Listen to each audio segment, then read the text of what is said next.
Assalamualaikum warahmatullahi wabarakatuh. Saya Anissa Intan Saputri dari Prodi Pendidikan Matematika. Di sini saya akan menjelaskan tentang peserta didik dalam pandangan nafitisme, empirisme, dan konvergensi.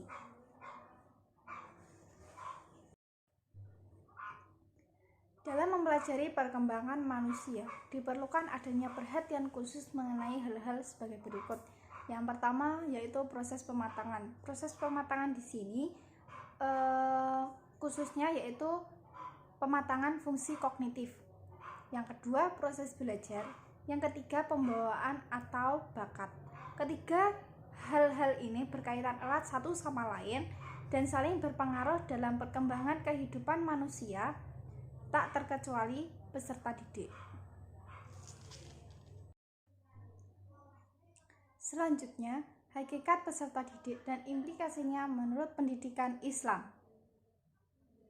Yang pertama, peserta didik bukan merupakan miniatur orang dewasa, akan tetapi memiliki dunianya sendiri.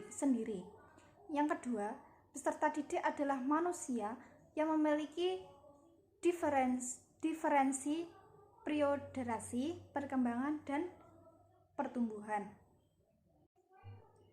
Yang ketiga, peserta didik adalah manusia yang memiliki kebutuhan baik yang menyangkut kebutuhan jasmani maupun rohani yang harus dipenuhi.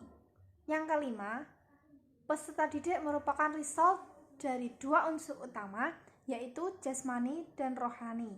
Yang keenam, peserta didik adalah manusia yang memiliki potensi fitrah yang dapat dikembangkan dan berkembang secara dinamis. Faktor-faktor yang mempengaruhi perkembangan peserta didik yang pertama adalah aliran nafitisme. Tokoh dalam aliran nafitisme adalah Schopenhauer yang merupakan filosofi Jerman yang hidup pada tahun 1788 sampai 1880. Aliran ini berpendapat bahwa perkembangan individu ditentukan oleh faktor bawaan sejak lahir, sedangkan faktor lingkungan kurang berpengaruh terhadap pendidikan dan perkembangan anak. Aliran ini didukung oleh aliran naturalisme yang dibidani oleh J.J. Rousseau yang berpendapat bahwa segala suci dari tangan Tuhan dirusak oleh tangan manusia. Dengan demikian, menurut aliran ini, keberhasilan belajar ditentukan oleh individu itu sendiri. Yang kedua merupakan aliran empirisme. Tokoh dalam aliran empirisme yaitu John Locke yang merupakan filosofi Inggris yang hidup pada tahun 1632 sampai 1704. John Locke ini terkenal dengan teorinya yang dikenal dengan tabula rasa atau meja lilin, yang artinya berarti batu tulis kosong atau lembaran kosong. Ia menyebutkan bahwa anak yang lahir ke dunia seperti tempat putih yang bersih seperti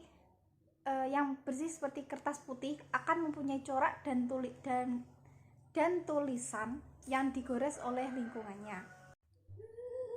Yang ketiga merupakan aliran konvergensi.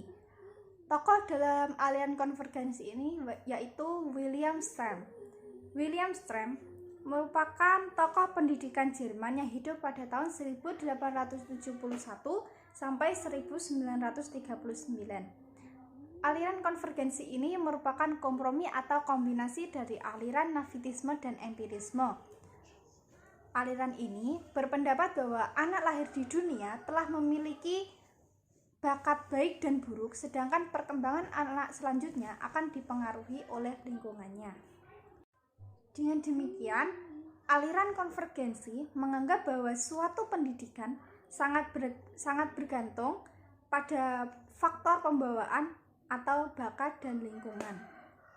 Kesimpulannya, faktor yang mempengaruhi tinggi rendahnya hasil perkembangan peserta didik ada tiga macam, yaitu yang pertama faktor intern.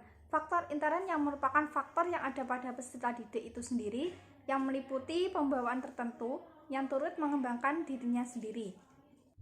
Yang kedua, ada faktor ekstern.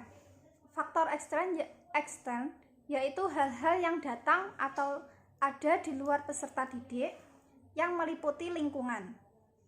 Yang ketiga merupakan faktor potensi psikologis. Faktor potensi psikologis yang tersimpan pada diri peserta didik tersebut yang memungkinkan dia menerima atau menolak aturan atau stimulus lingkungan atau perintah dari lingkungan tertentu yang akan mengembangkan dirinya.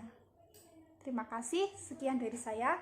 Wassalamualaikum warahmatullahi wabarakatuh.